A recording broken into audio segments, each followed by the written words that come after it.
Bonjour à tous, bonjour Facebook, bienvenue dans ce live. C'est donc le 6e live de mon défi 10 jours de live. Je vais vous laisser le temps de vous connecter et je vais lancer en même temps Instagram.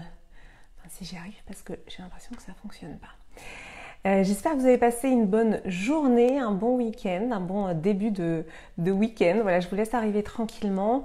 Dans ce défi, donc 10 jours de live, je me connecte toujours environ vers 17h, 18h. Donc voilà, si vous voulez me rejoindre, en général, c'est autour de cette heure-là. Donc je suis en train de lancer en même temps Instagram. Yes, ça y est, c'est en train de fonctionner.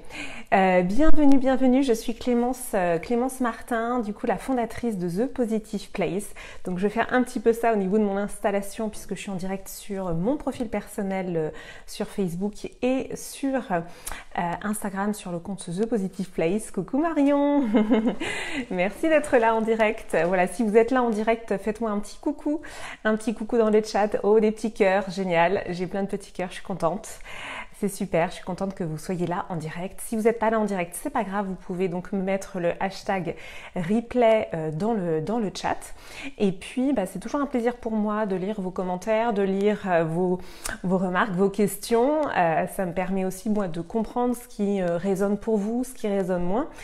Et puis aussi d'y répondre. Et c'est d'ailleurs ce que je vais faire dans le live d'aujourd'hui.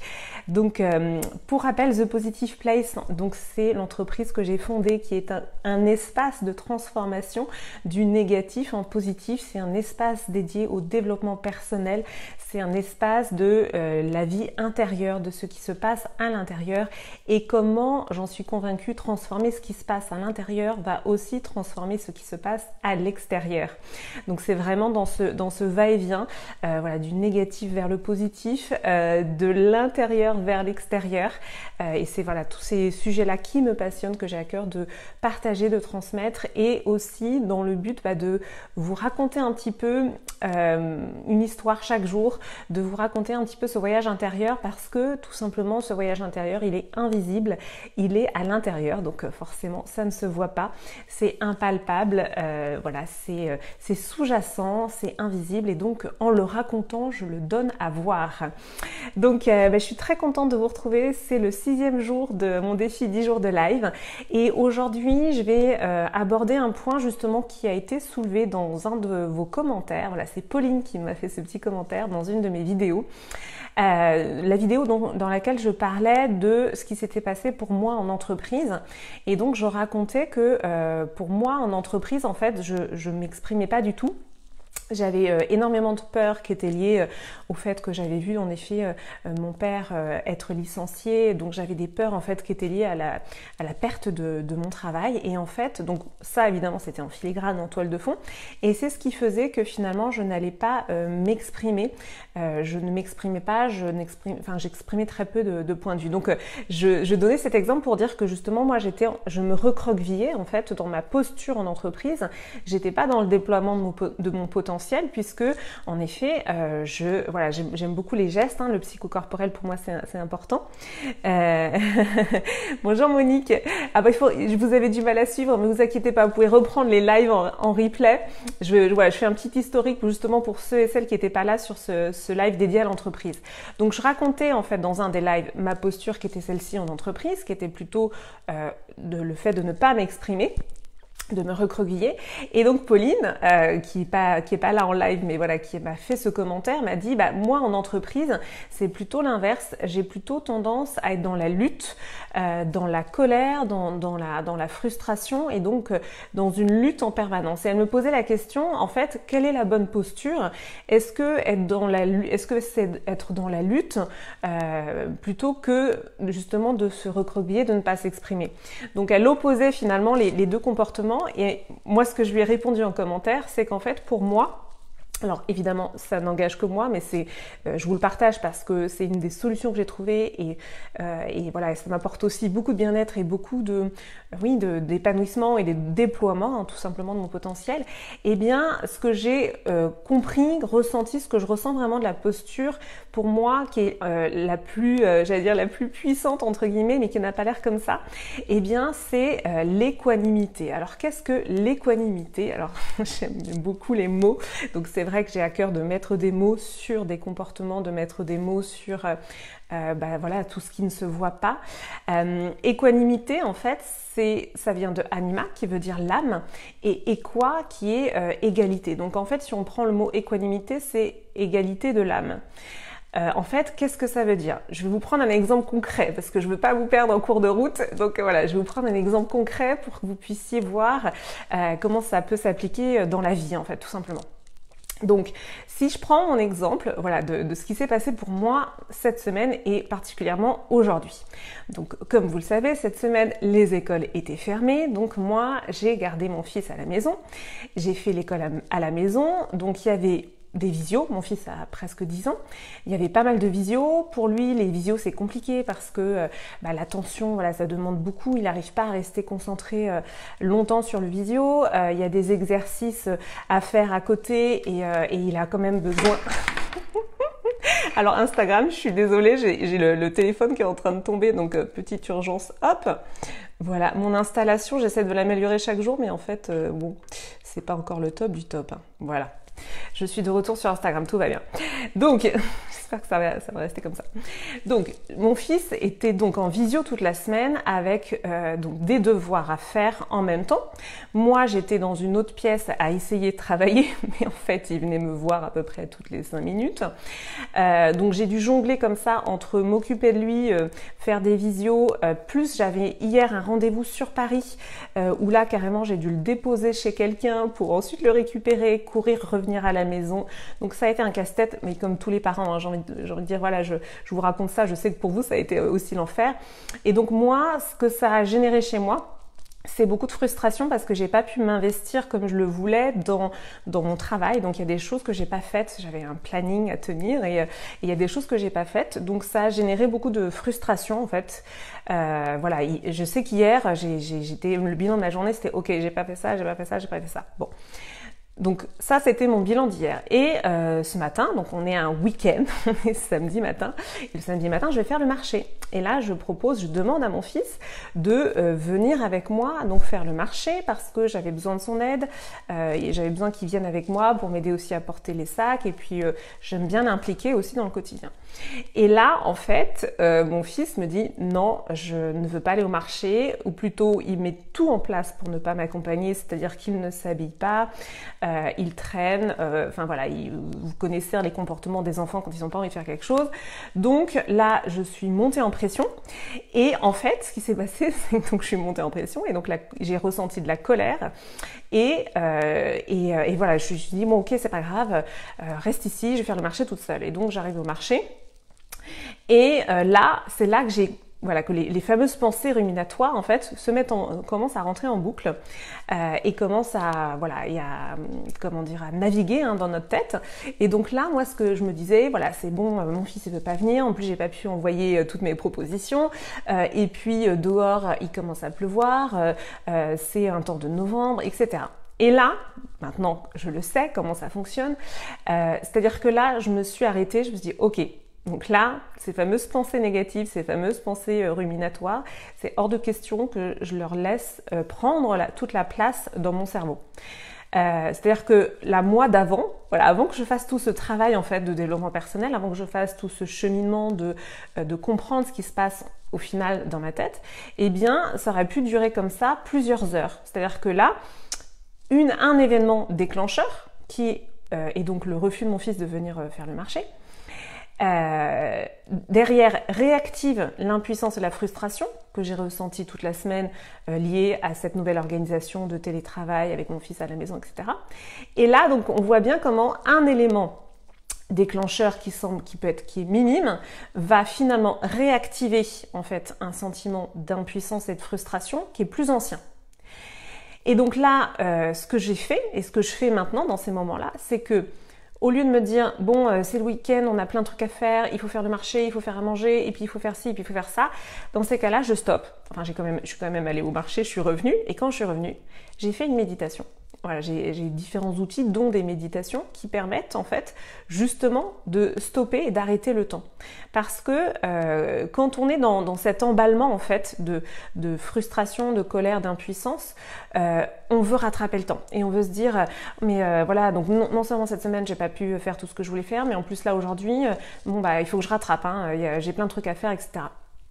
Et en fait, moi, ce que j'ai compris, c'est que il faut, pour moi, hein, mon expérience me dit que il faut justement faire l'inverse, c'est-à-dire qu'il faut arrêter le temps.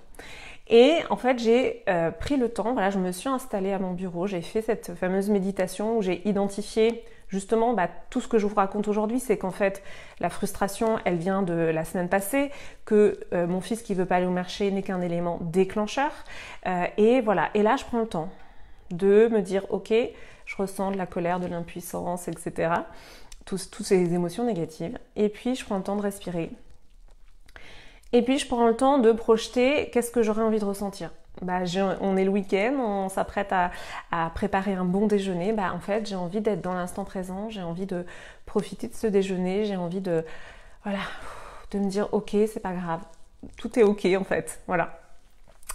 Et finalement, ça m'a pris quoi? 5 minutes. Voilà, 5 minutes où je me pose en fait et je fais redescendre la pression simplement en mettant un éclairage, en mettant un coup de projecteur sur cette émotion négative qui était en train de prendre toute la place.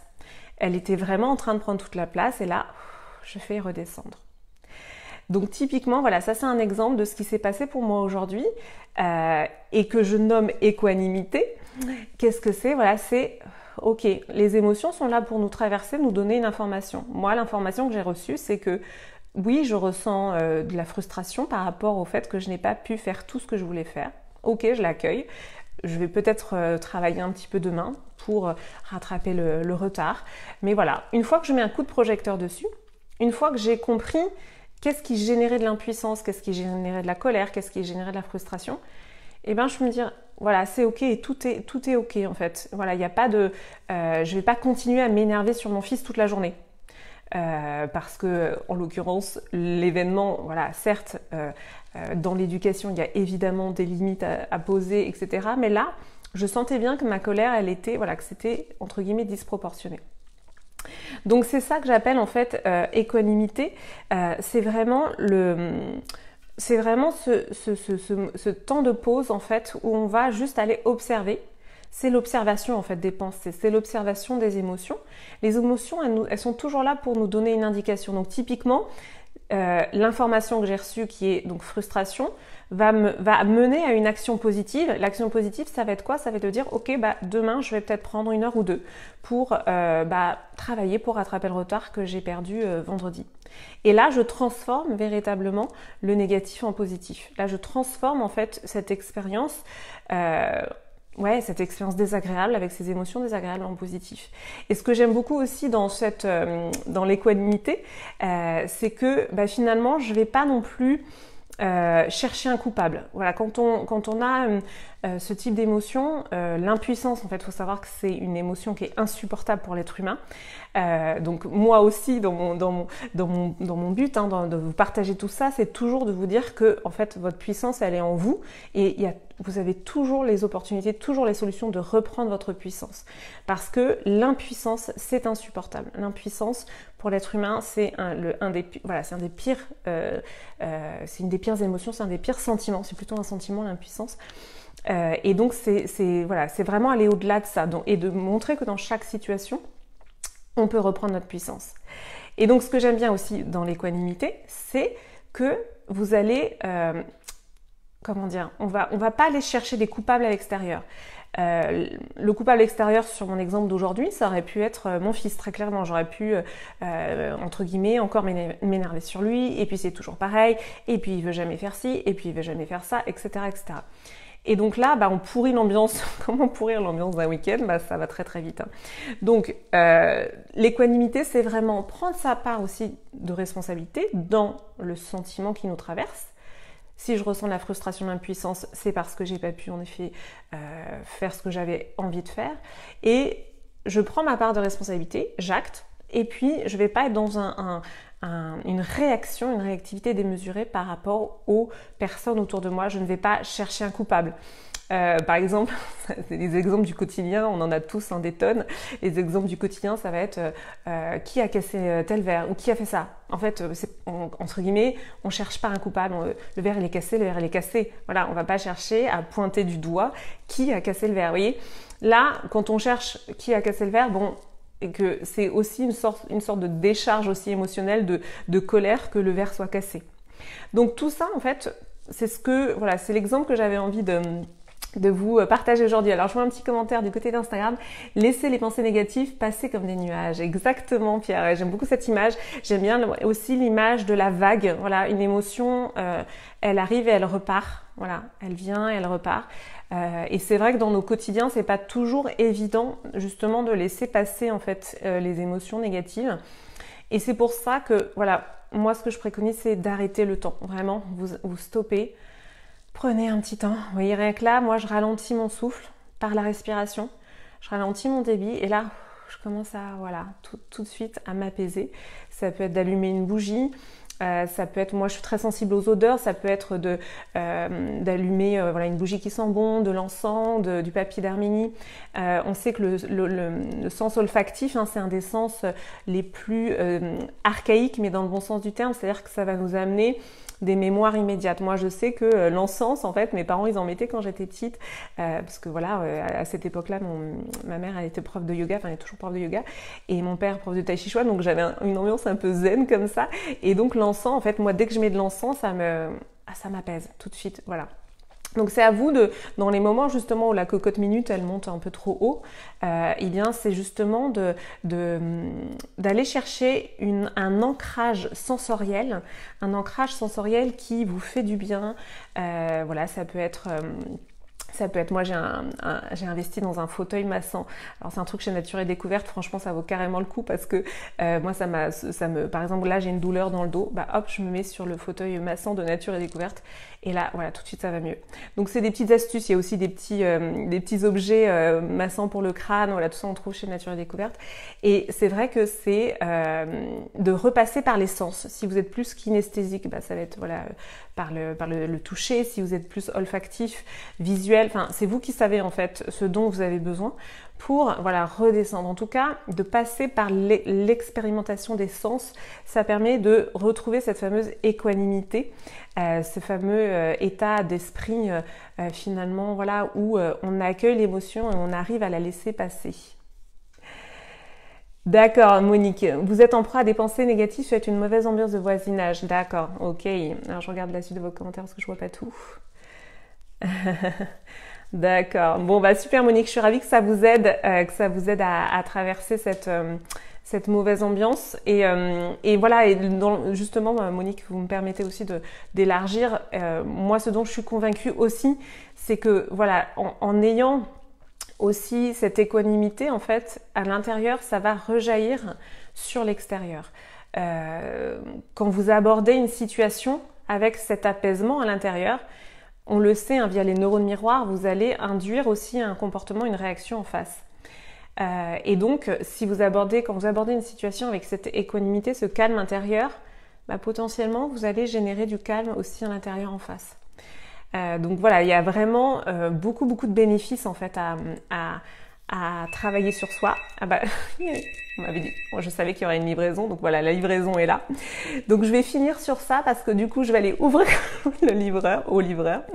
Je vais vous souhaiter une très belle après-midi, je vous dis à très bientôt du coup demain, on a fait quand même 15 minutes de live.